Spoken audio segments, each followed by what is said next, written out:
Welcome to Health Oddity, the show that strips away the jargon and hype surrounding all things health and fitness to help you live a long, strong and energetic life. Lining up at the bar this week, here's Peter Lant, Paul Bassett and James St. Pierre.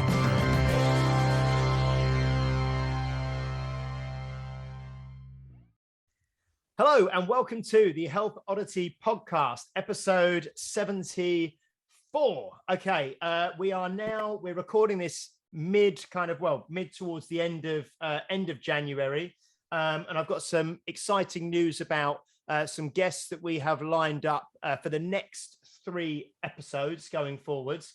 But today we've got an exciting. Well, I don't want to tee it up as an exciting episode. We're going to have an interesting episode with the 3 of us talking about something which I will introduce in a second.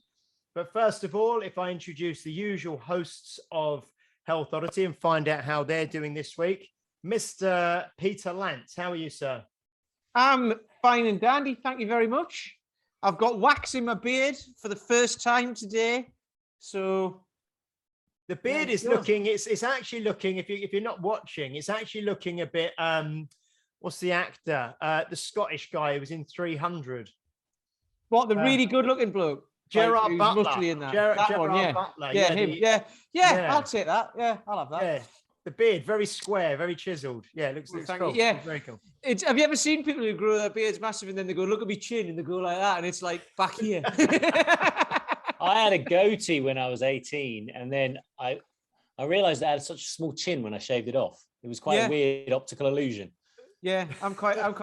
Well, I noticed yesterday or the other day, right? Because it was all it grows in a certain way, right? And it was quite flat. So I started pulling it down. I was like, bloody hell, it's actually quite long. So I was like, I need some wax for that, because otherwise it's going to be like, I don't care what my hair looks like usually, as you can probably tell, but like with a beard, it's different. It's different. We are gonna start an offshoot podcast called Grooming Oddity, all about male grooming tips and things. Yeah, like that. Paul's not going to be on that unless he's talking about a different type of grooming. But anyway, Mr. Paul Bassett, how are you doing today? Why do I always have to go after a kind of awkward moment? There's 2 things really. The first one is that no one commented on the fact that I had a goatee, because universally I'm panned whenever I said I had one. And second, everyone, when you said when you were 18, when was that? 25 years ago? Mistakes. Everyone had them then, didn't they? Yeah. I was into grunge back in the 90s as well. So I used to have long curtains and an earring and all sorts. Well, I couldn't grow a beard if I wanted to. Really, I can't do the sides. I grow a goatee. I can grow a goatee. Yeah, I can grow a moustache, but then I just look like my dad, which is a problem. Did you ever have? So you'd get people who try and grow a goatee, but like they couldn't do the sides, but then the tash wouldn't come in either, so they just grow a chin beard. That was a big. I hope that's not me, but I've never really got. But far. that was a big grunge thing as well, wasn't it? Because it was lots of young guys trying to grow beards who couldn't, so they just like grow hair wherever they could. Shave everything else off. Cobain back in the day. Yeah. Well, I'm hoping the comb over will come in. As a fashion, because I can definitely grow hair on the sides of my head. What you want to do? Hang on. So you can grow the middle of your beard, but not the sides. But you can grow the sides of your head, but not the middle. So you just need to rearrange your head, and then you'll be fine. I'm sure there's a surgeon that can help with that. like a Rubik's cube, kind of move it around. Yeah. I'll have a chin on my forehead. Okay. So that's 5 minutes of grooming. Anyway, Health Oddity, head at Health Oddity host. Did that answer your question, James? What? How are you? Yeah, exactly. Okay. Right. So today I am going to say that I have taken inspiration today for the conversation from Mr. Dan John's Wandering Weights email that I get I think it's weekly. I get it in my inbox. So he was talking about game changers and things that he has, books that he may have read in the past, courses he may have been on, things that he's learned along the way, people he's spent time with, training modalities, training programs, things that have really made a difference to him in his training and his career. And I thought it would be an interesting conversation for the three of us to have, because we talk to people, obviously, all day, every day, and we're often probably talking about books and podcasts as well, and courses and modalities of training and approaches to training and nutrition and that sort of thing. And it was really a conversation around what's had the biggest impact on us personally, with our own training and our own nutrition and our own lifestyles, and sort of maybe professionally as well, and the kind of way that we work with clients and we work with people who are coming to see us. So I think it will give us a nice structure to talk about today, and we will obviously keep fairly loose like we always are. But I thought we'd maybe look at, to begin with, books that you may have read at some stage in the past, or more recent, more recent past, things that have had an impact on you. And they could be, in the fitness and the nutrition and the health and fitness realm. They could be more personal development type books. They could be biographies or autobiographies of people, things that have kind of maybe changed the way that you've viewed things or made a difference in your life, career, training, and so on. So maybe if we first of all go to Mr. Peter Lant, have you got any books that have had a big impact on you? Well, I've got 5 written down that came to mind immediately, right? So there's ways you can do this. You can really think about it and go, right, I'm really going to concentrate on what's going on here, and try and think about these books. But sometimes the way I like to do stuff is go, what immediately comes to mind? Because there's books from I've read years ago, books I've read like a couple of weeks ago or whatever. And then all of a sudden, some will just rise to the top straight away. So I've got 5 that I wrote down quite quickly. And the first one I'm going to start with, so it's a book called No More Mr. Nice Guy, and it's by Dr. Robert A. Glover. And this book helped me realize who I was being and why that wasn't, like in that time of my life, it wasn't really helping me out. So this was just after I'd been made redundant. I was having problems with my wife and all that sort of stuff. And to not to dwell on all of that, but what the book was talking about, and you've been talking about this recently, James, as well, is I was a yes person. I was like, I would do everything, not everything for everyone, but I would basically do things for other people before I would do it for myself. And then I was constantly annoyed with that because I was like, well, I've never got time to do anything. And I would blame everybody else because they were taking up all of my time. And I'd blame my wife for that and all of this sort of stuff as well. And in the book, it talks about how in relationships, you can have these unwritten contracts with people in your life that they haven't signed, they haven't agreed to, but you've agreed in your head. You've had a conversation with them in your head, so they haven't even been part of it, that this is who they're going to be within your relationship, whether it's your wife or your kids or people at work or whoever, could be anybody. And you've had all these conversations with them in your head, and they've agreed to everything that you've said. So whatever you do, they're wrong. And it's not quite as extreme as that, but there's all these, and you might recognize this in your relationships with just continue, arguments that you keep having. There might be big arguments, there might be just little things that annoy you about people or about yourself or whatever. And they just keep showing up and showing up and showing up. And it's because you've agreed that that's going to happen, but the other person hasn't. And so this goes with what Sean was talking about last week about having those conversations. And then if you open that up to debate with the other person, you come to some sort of arrangement. And it made me really realize that, and actually realize I need to be true to myself, and I need to be more open with everybody, because I used to be a really closed person. I used to be an emotional wreck.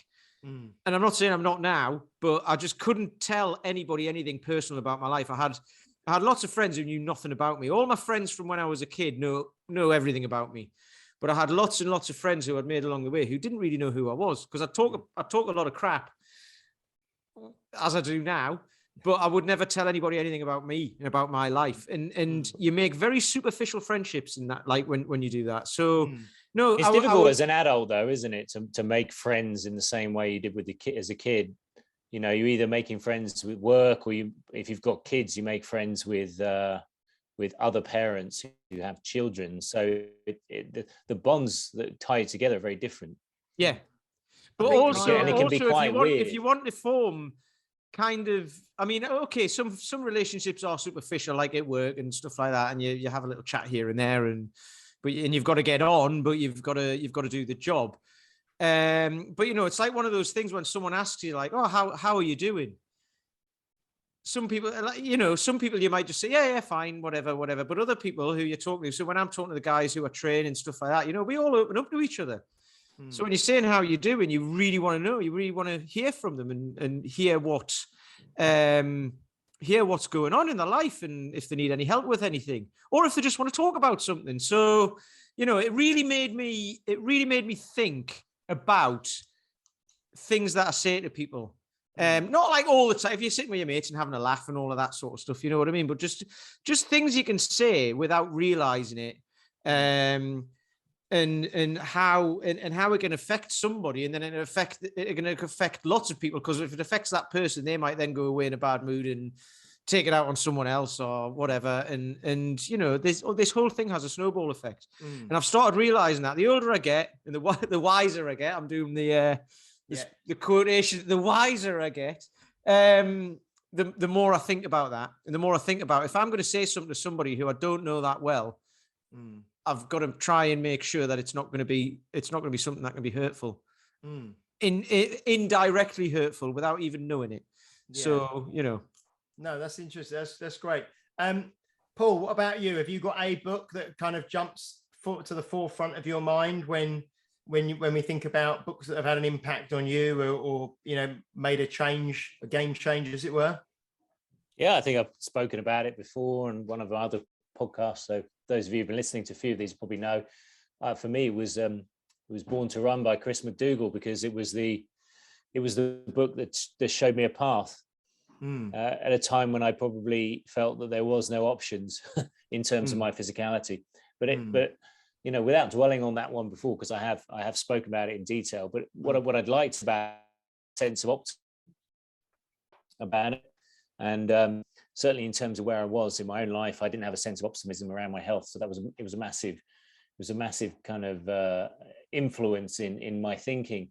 And, you know, it pushed me down routes, which, I mean, I've influenced over so many different books, but what it did was, it was the first book that really introduced me to self-help in not in the kind of goony kind of, hey, let's all just go to conferences and walk over fire kind of way. It kind of introduced me to this concept that I had the power, I had the ability to make changes, that I had the ability to be better than I was, and it wasn't going to. Because at that time I probably was slipping into a victim mentality, in which I just thought, genetically I couldn't do this, physically everyone was better than me, blah blah blah blah blah. And it got me out of that, and it got me very excited. So pretty much every book I've read since then, I've been kind of looking for a similar buzz. I don't know if you guys come across books occasionally. Like, I'm at the moment in a bit of a lull with books. Like, I see loads of stuff on my Amazon suggestions, and I just don't feel inspired to read any of them. But I know when I get that book, I just start devouring it in like a day and just read everything. And it's kind of like a hit, which I have not had for probably about 6 or 7 months. I'm trying to think of the last book that gave me a really. There is the thing, just on that, there is the thing of people who are like, oh, I've read loads of books, me, and blah, blah. So yeah, but what do you get from them? Do you understand them? Do you apply them? I mean, like, you read books for fun, right? And fiction and all that sort of stuff. You read that for fun, but like things like this, you know, what do you get from them? Because you can read all of this information, it can be in there, but like, if you don't use it, if you don't do anything with it, it's pointless, isn't it? Yeah, I mean, I suppose the last book I read that was like that was, and like, in a way, I just consumed it. It was Rich Dad, Poor Dad, and it's quite a cliche. And you read it and you're going, okay, I get it. But actually, it got me thinking really deeply about money. It's part of my area in my life, which plays a massive role, because money plays a massive role in everyone's life. Because, you know, you make calculations day in, day out about what. but it just got me thinking in a way that I'd never been exposed to. And, some of it, I'm sure there's people in finance that know more about the ins and outs of that than me, but it got me thinking in a way that I hadn't thought about money, thinking in a much more different, and that's been an influential book that I've read. Not necessarily I'm putting everything it says into practice, but it's got me thinking about money in a different way, and less of a victim mentality as well, because there's my physicality, there's my finances, all these things, it's quite easy to think you're kind of, you've got no control over them. No, I think, I really like the Born to Run had a big impact on me as well. And Rich Dad Poor Dad as well, two books. I think what I did was I wrote down a few kind of books that, if we just take, but I think actually, like you say, like Pete said, if there's one book that really that I actually use and apply on, and I would say is a daily basis, it was the Four Agreements by Don Miguel Ruiz, I think. I knew you would pick that one. That's one book that literally I just use it every day, and I use it today. We had a team meeting today, and one of the trainers said a member kind of made a probably a flippant, jokey, little bit of a snarky comment to them, and they took, whether they say they took it personally or not, they did take it personally, because they brought it up in the meeting and it bothered them a little bit, So, and I used that and said, well, someone might have made that comment, but they possibly had a bad day. That, they've been having a hard time recently. Something's happened to them in the morning. They've made a comment. It was slightly out of character. Don't take it personally, So for those who haven't read the book, I mean, I'll paraphrase it in about 20 seconds. The Four Agreements are: be impeccable with your word. So don't talk badly of yourself or others. Don't make assumptions, because very often you make assumptions and that causes a lot of heartache or problems or worry where there potentially isn't any. Don't take anything personally, which is the hardest thing probably for most people to do, but something that I've kind of really taken on board. And always do your best. So they sound very trite, they sound very straightforward, they sound very cliched, but if you actually try and live by them, that's had the biggest impact on my life, from any personal development type, learning book. And you mentioned fiction. I never read any fiction, but at the moment I'm reading Dune by Frank Herbert, and that's the first fiction book I've read for, I think, over 20 years. And I'm struggling a bit with it because it's about 600 pages, and it's quite dense and it's quite heavy. Yeah. And I think I might have said before on the podcast, I tend to use movies and Netflix and stuff for entertainment, and use books more for reading and, education and self-improvement and that sort of thing. But I am enjoying it, but it's different reading a fiction book. Isn't it funny, right? So number one, you've got to read all 600 pages of that as well, because it's a fiction book and you need to know what's going on and all that. Whereas with most of these self-help books, you read the first couple of chapters and then it's all just examples after that. Once they've done the thing, dip in and out. They have to pad them out, don't they? And what's interesting here is I've had this conversation with some of my guys as well before, is most of this stuff is very similar. It just comes at it from slightly different angles. It's all the same stuff, or mostly the same stuff. It has to appeal to this person or that person. Everyone reads things differently, don't they? So what you've just said there, James, was great, because your trainer, somebody had said something to them that they took personally and might make them have a bad day. But it might be because someone said something to that person, which is what I was talking about the no more Mr. Nice Guy thing. It makes me think, if I say something to somebody, if they're going to go off and have a bad day from that, and then it knocks it on to everybody else. So that could have been, that could have been from yesterday or the day before as well. Somebody could be really worried about something, or, just a tiny little thing that's happened. They might have, somebody might have beeped at them while they were driving or whatever. It's bonkers, isn't it? Yeah.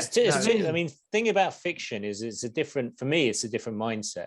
I mean, my wife will read insane speed. I mean, for her, I don't know how she does it. I mean, for me, I need quiet. I need no one disturbing me. I need to be in a zone, and I'll read a fiction book. With like you say, with the self-help books, you can kind of chunk in and out and grab stuff. And I think probably one of the reasons I'm a personal trainer is I like practical application of things. And because I've got less time than I've ever had in my life, in a way, because I'm busier with the kids, I haven't got that kind of social time that I used to have. I've not spent that time on fiction books, which I do love. I mean, one of the big influences for me, without spoilers, 1984, the spoiler, the ending. I'm not going to tell anyone the ending because not everyone's read it, but that for me as a teenager was a massive thing, because I got to the end of the book. Well, I got to about 20 pages from the end, and I'm like, how's this going to resolve? How the hell is this going to resolve? And that was like a massive, like, because you're just brought up as kids on like things which have easy resolutions, you know. At the end, there's the final chapter. I mean, like, take Lord of the Rings. I mean, it's about a third of the book is the resolution at the end, as they're faffing about going back to Hobbiton and stuff like that. Lord of the Rings is a sore subject for me, because the amount of times I think I got about 3/4 of the way through Fellowship of the Ring on my 4th attempt, but it's boring. I mean, the books after that might be good. I just never got to them. I couldn't be bothered. Yeah. I did like that, but again, go yes, I was just going to say, in terms of so the 3 books we've sort of mentioned so far, I suppose Born to Run is it's not a training book, but it's you know a kind of a story, and what you took from it was certainly not it does have a direct application, obviously, but was a kind of a more deeper sort of ownership and, you know, kind of self-help element to it. Are there any particular books that you guys have read specifically on, say, training and exercise or strength training or anything like that kind of really you read and you know, made a change for you, or made you think or look at things slightly differently? Well, who wasn't influenced by Pavel's books? I mean, exactly. Yeah. I mean, they're kind of like, if you're a trainer and you've not read them, they're so fun. You know, because they're ridiculous in a way. I mean, they're written like he speaks. They're written like I mean, I used to work in a publisher, so I'm not got the best spelling myself, but I do know enough about grammar. I mean, they're in many ways really badly written and really badly organized, and the pictures are all over the place. And but the actual content is so fun to read and ridiculous that it's almost like it almost seems too good to believe, but actually the exciting thing was putting it into practice. So all of his books were great fun to read. And when you read them in your head, you hear them being read, or you read them with a Russian accent, don't you? Yeah. The funny thing is, I think I've read of his.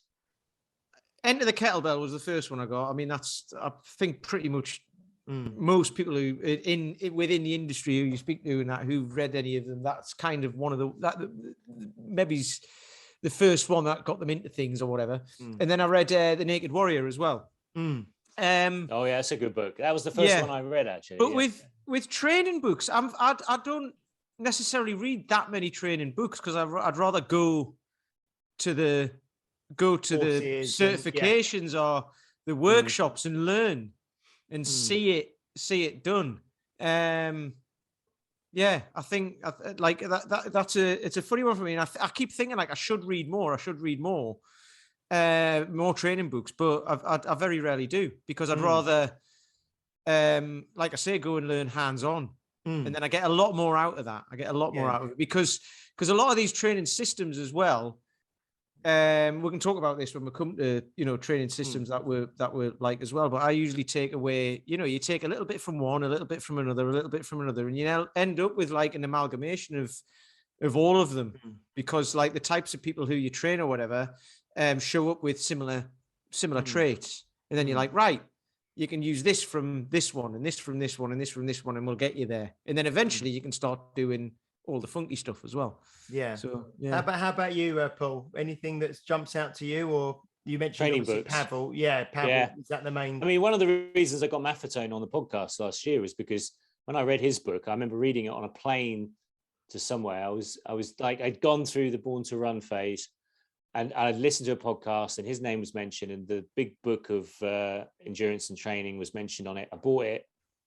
literally that book got rid of all my stomach issues, because I had horrific stomach issues for a long time, and additional abdominal fat and stuff like that. And I did his program in there. I started running using the 180 formula, and that was a massive influence.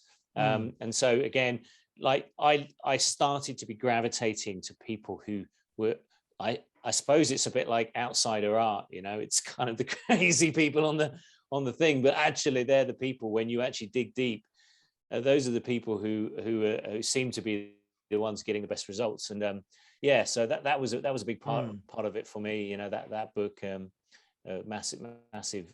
I've read so many endurance books off the back of that, and so many strength training books off the back of Pavel, you know. I suppose, yeah, that's good, because you can kind of pinpoint, I suppose, almost the genesis of the thought, you know what I mean? The first book you read that sort of set you down that path, and then you kind of went deeper down that path. They set a quality control, because I started seeing people. The great thing about the internet is I actually started seeing visually, or meeting people in London, and guys like yourself who'd been following the teachings. So I knew that they worked, and therefore then I had a baseline for making, you know, it's almost like a bullshit detector, you know. Is this something? Because I remember, do you remember all those videos of Systema online and stuff like that, and videos of, you know, the Russian martial arts Systema, and then you see all the kung fu stuff, and there's like all this mental stuff, like no touch stuff. I mean, there must be people who look at that stuff and think it's real.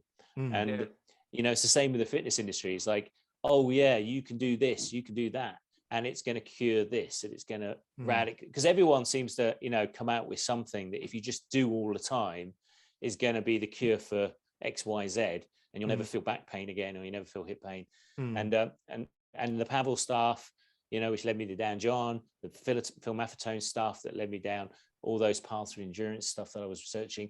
Though, you know, I think people like Lee Saxby, who used to work for Bevo Barefoot, all those people, running mechanics and stuff like that, those were quality control. I could start making decisions that were much more informed.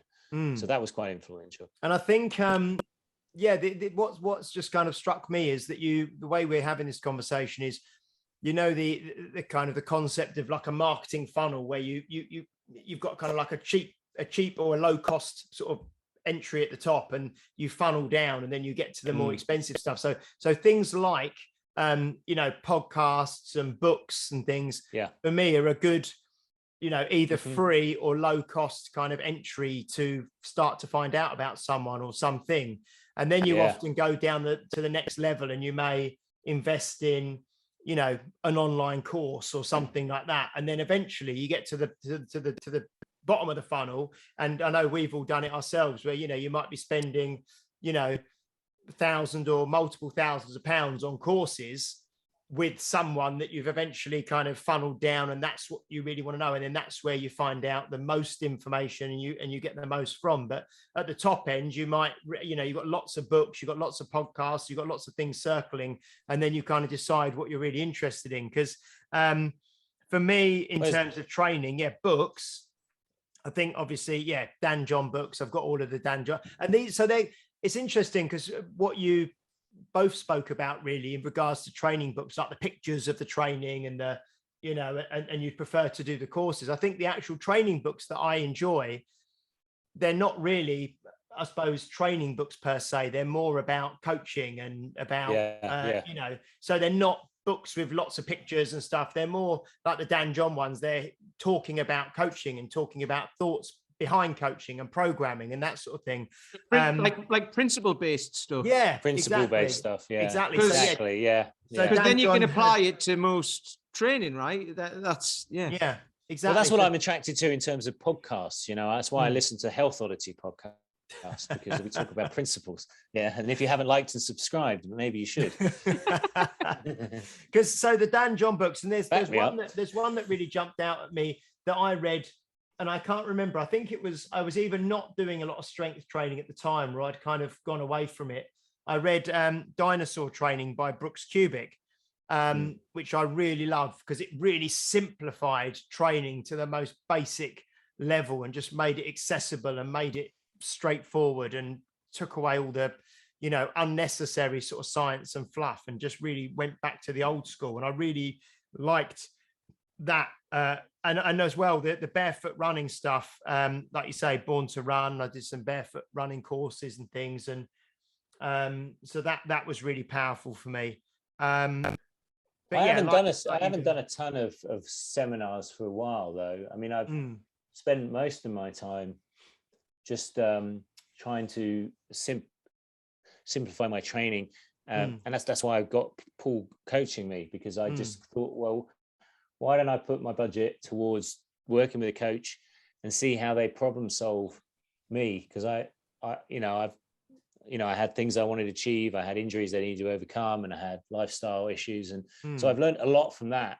I learned a lot from the practical application of things. I love books. I love mulling them around in my head. I like chewing the ideas up, particularly in podcasts where you can just keep, you can find, I remember doing it with gymnastic bodies. I was interested in what Coach Summer was talking about, and I was interested in all the gymnastic stuff. And so I started listening to his podcasts or his interviews, and I listened to about 5 or 6, and I could chew these ideas in my head. And actually, that's what got me into bodyweight training and getting Lucas Aaron, who we've got on next week. I ended up being coached by him for a few months, and about 3 or 4 months. And so, I like that practical application of things. I like the intellectual kind of playing with the ideas and a discussion of people bouncing concepts off each other, and then trying to find one of those things to grasp and then running with it, which hasn't always been easy, because I've jumped from thing to thing to thing in the past, and that's quite easy to do. And in terms of kind of courses and seminars and actually, hands-on stuff, where you've actually met people and done things, what kind of some of your best experiences that you've had, do you think, Pete, in terms of actual going to learning events and courses and workshops and seminars and summits and all these kind of things? Well, Strong First obviously has been a massive influence. And what's good about that is you meet a lot of great people through it who are there for the right reasons. Regardless of what you think of it and how they do things and all of that, it's the people are there for the right reasons. And everyone who I've met through it, I met you through it, James. I met Paul through Strength Matters, which is a similar sort of thing of like trying to bring people together who are all in it and all want to learn and all want to help the industry forwards, rather than kind of trying to do this and that and this over here and wow everyone. It's kind of like, no, we want to learn. We want to do. We want to do things how we think is not necessarily right, but what will benefit, everybody, basically. So that's been a massive influence on me. And then after that, actually, I've got I just did this with like, what can I write down immediately? An original strength. I went to an original strength workshop with Tim Anderson, who we've had on the podcast, and that I really enjoyed that because it was so simple, and you don't need any equipment, and anybody can do it regardless of your age, and it will benefit pretty much everybody. Regardless of how strong you are, regardless of how trained you are or untrained, or how old you are, or even how many limbs you've got or anything like that. You know what I mean? You can, there's ways and means of doing it. There's no equipment, and it's very simple. And that goes along with, so he's got a book as well. He's got several books, but Press and Reset. And, I've had people ask me about mobility stuff in the past, and I've just said, just buy that book. Because, if you follow it and do it, you'll feel, it'll get you to a certain point, and then you'll have to like move on a bit, obviously, but it'll get you somewhere. And the stuff in the way you can, so say like with the Strong First stuff with kettlebells and barbells and everything, you need to know what you're doing, because if you, you can injure yourself, you can hurt yourself with this, with the original strength stuff, you can't really do it wrong. You can always do it better. Like that's one of Tim's things in the book. Are you doing it? Is it good? Yes. Can it be better? Well, yes, because everything always can be. However, you can't really do it wrong, and you can't. And you're doing it a lot on the floor, aren't you? So it's very safe, and it's very, your nervous system is relaxed, and like you say, you're not doing anything crazy. You're not walking on balance beams or anything. You're literally on the floor doing some very natural movements. So yeah. And it's movements that people find really hard as well. which are what everybody should be able to do pretty much. So I found it really beneficial. And then and then linked to that, like you've just been saying, it puts your central nervous system in a safe place.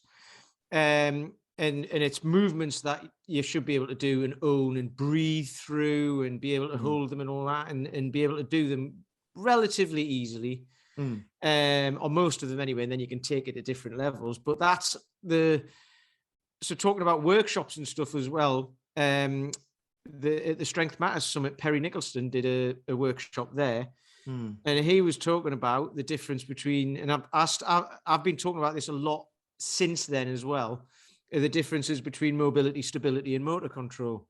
Because once you can understand that concept of how mobility is the ability to be able to access a position. So someone might be able to go into a deep body weight squat, no problem, but they still might not have control over it. If they can't stabilize that, then there's no point in putting weight on it because you can hurt yourself. Or they might have the mobility to be able to get into there, but they're like, right, I'm in the bottom of a squat, look at me, and all that. It's like you can't breathe. You need to be able to breathe in there. You need to be able to stabilize that.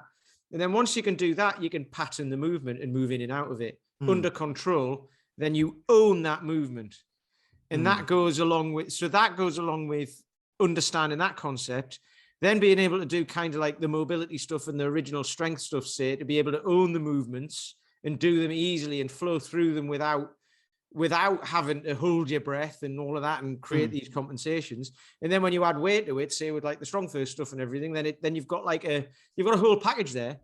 And then there's many other ways to do stuff like that as well, obviously. But like, if you can understand those concepts in my head, and that's what I do with the guys. I've started a guy this week with all of this, just getting him standing on one leg and stabilizing it because he finds it tricky. Then you build your strength from the ground up, quite literally.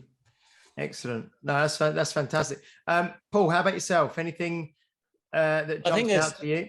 I mean, most of our audience probably aren't trainers. So certification probably has only relevance to a trainer. And so what you do see, particularly whether you're trying to find a trainer to take on or you're trying to employ a trainer, sometimes you see a shed ton of certifications. So what does that mean? I mean, like a doctor will train for 5 years, and they'll come out with a medical degree and then spend another 5 years doing that. So I think there are certain certifications which are marks of quality, but there are also things like weekend seminars where people go and become an expert in things. I like the idea of someone having just a couple of things that they've done for a long time.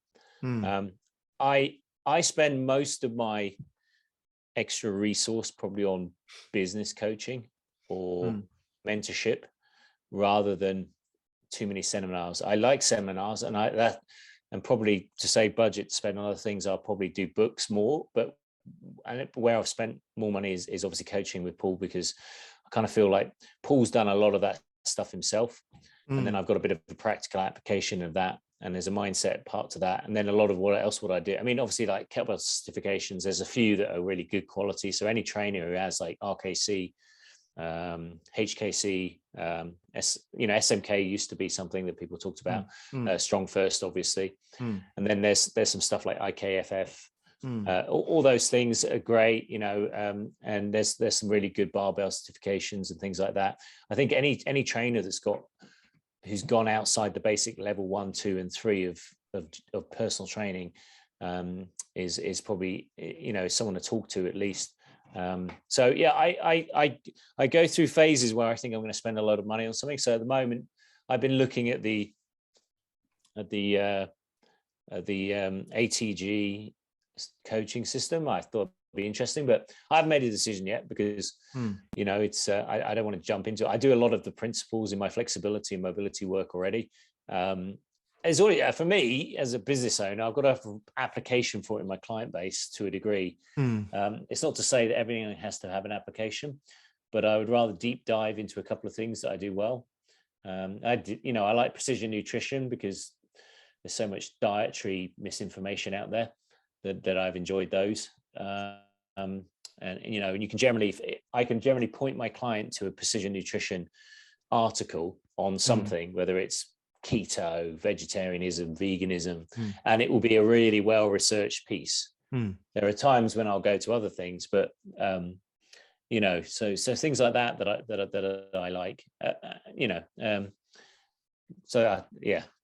I've not done a ton of seminars, and I've not done a ton of certs, but I think the thing is, yeah, you can overdo these things. And I did, you know, when I was employed by someone, say for the first, I don't know, 10 years of my career, and you just got put on courses left, right, and center all the time, you know, I mean, well, it has its value, doesn't it? You know? Yeah, exactly. But, you know, like you say, a lot of these things, they're the kind of courses that you turn up for 1 day or 2 days and you get given a certificate for turning up, you know, and they're checkbox exercises, and they may be, you know, but 80% of that stuff I don't use anymore, you know, and you gravitate towards the higher quality principle-based stuff.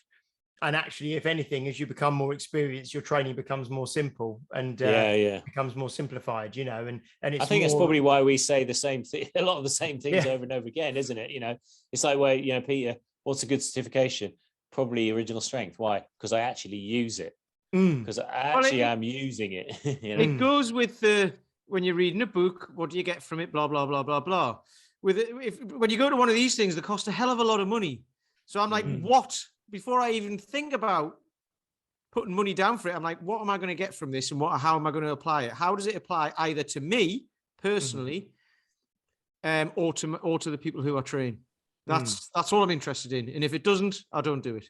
Well, that's why I'm interested in the certificate with David Cohen.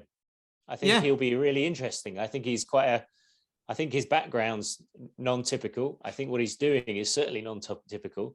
And the way he thinks about it, because he hasn't got any books out, because I don't really hear him on podcasts, I'm just intrigued how he thinks, because he obviously thinks very differently. And he does, and then you see what he does. His mobility, like some of the things. I mean, the yoga stuff he does, like, you know, is great. But his mobility, he can put his hands together like in a prayer position behind his back between his shoulder blades. You know, and you can probably count on one hand the number of people in the country who can do that, you know.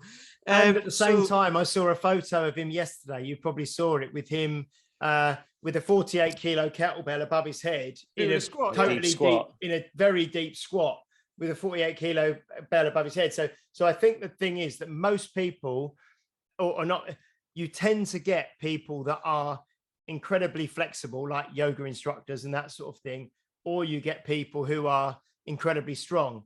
But to have someone who is incredibly flexible and incredibly strong together, who wasn't as well. It's not like it's not like he was born like that. He's learned how to do it. Yeah. So I mean, I'll just give a quick plug that I think this is going out. This will still be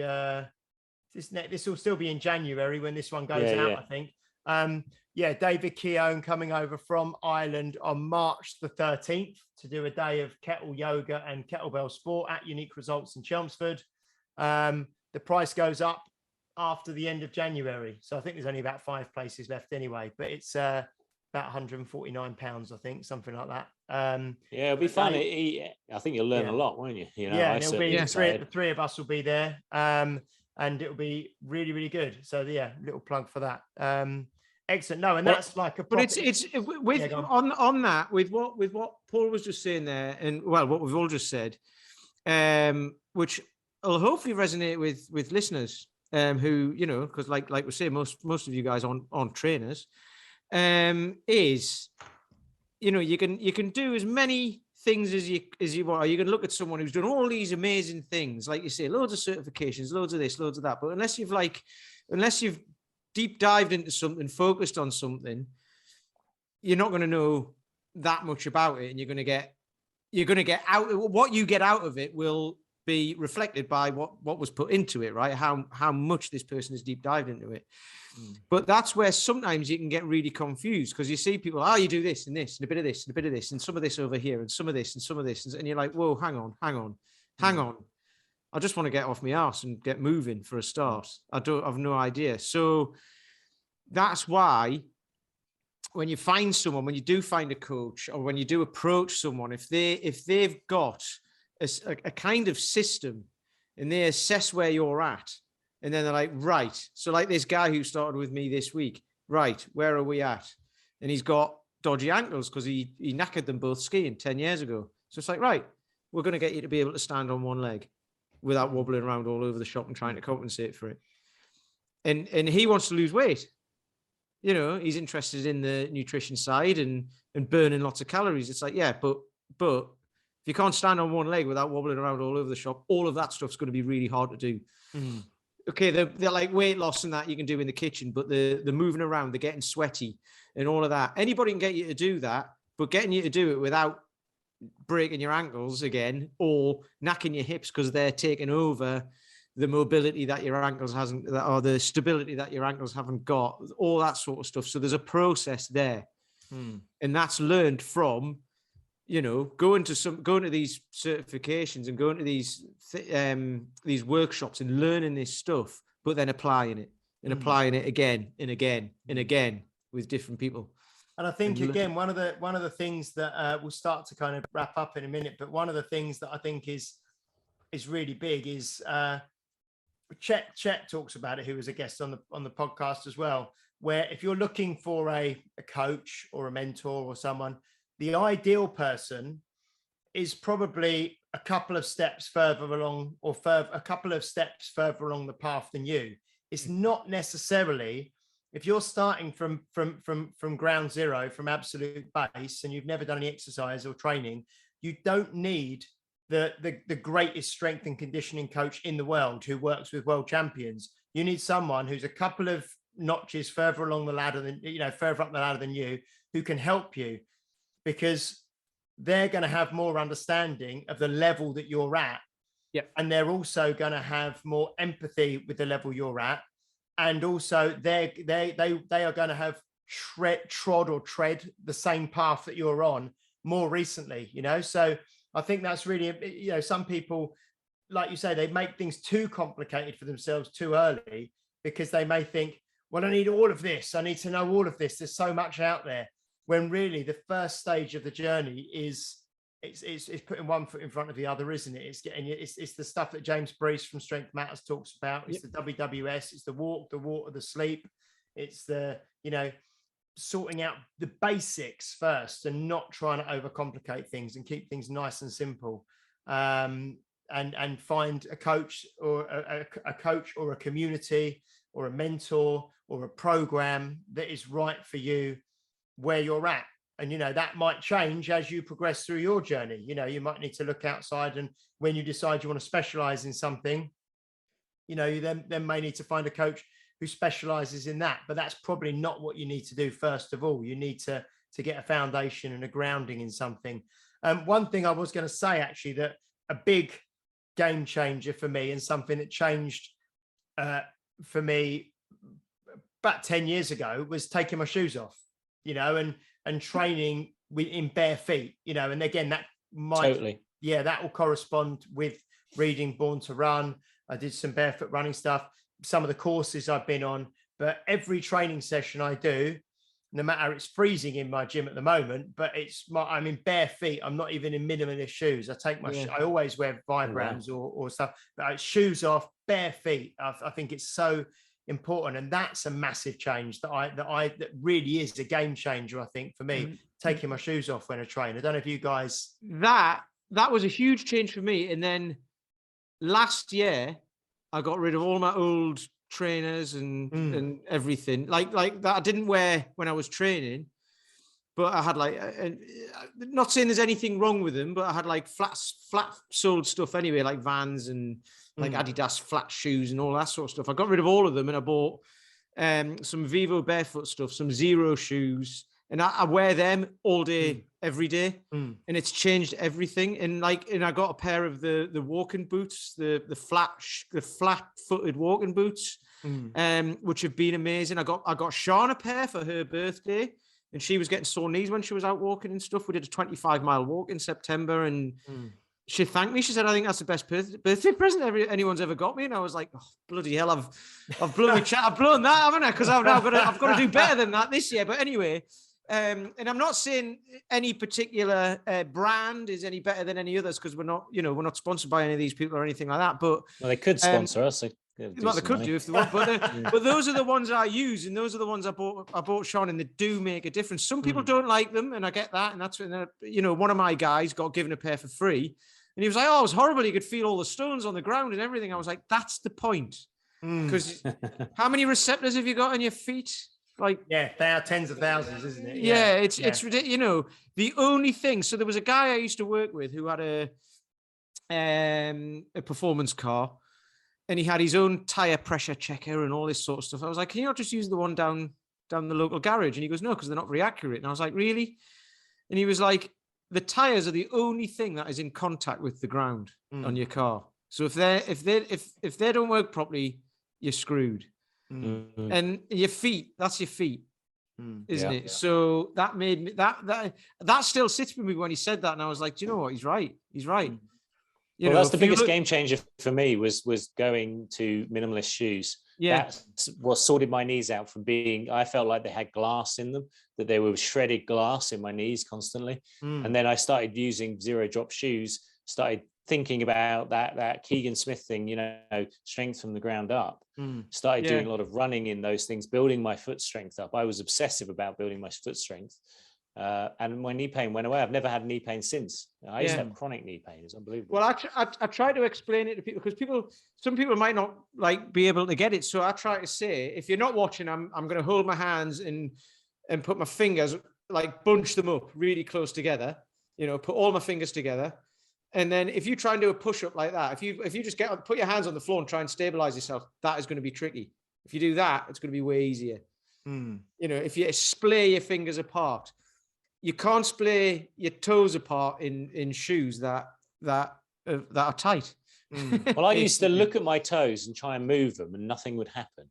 It'd be literally like no signal was going to my feet. Well, you're like Uma Thurman in Kill Bill. Move, yeah.